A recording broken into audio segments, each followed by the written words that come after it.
మాటికి చెక్ చేస్తే credit score తగ్గిపోతుందా? కొందరు రుణం తీసుకునే ముందు క్రెడిట్ స్కోర్ను చెక్ చేస్తూ ఉంటారు. మరికొందరు అవసరం లేకపోయినా మాటికి స్కోర్ ఎంతుందో అని చెక్ చేస్తూ ఉంటారు.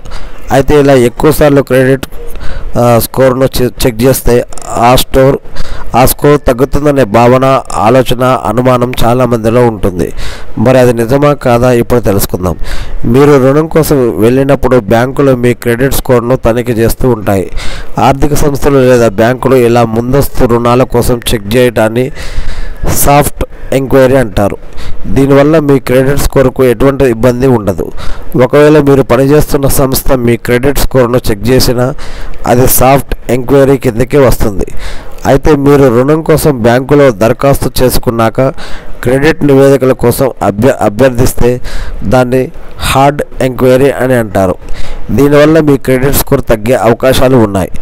ఎంత తగ్గుతుంది అనేది మీ ప్రస్తుత క్రెడిట్ స్కోర్, క్రెడిట్ చరిత్ర, హార్డ్ ఎంక్వైరీ స్వభావంపై ఆధారపడి ఉంటుంది.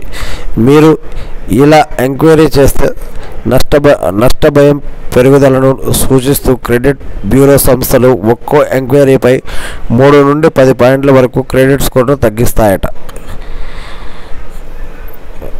దీని గురించి మీకు ఇంకేమైనా తెలిస్తే కూడా కామెంట్ చేయండి.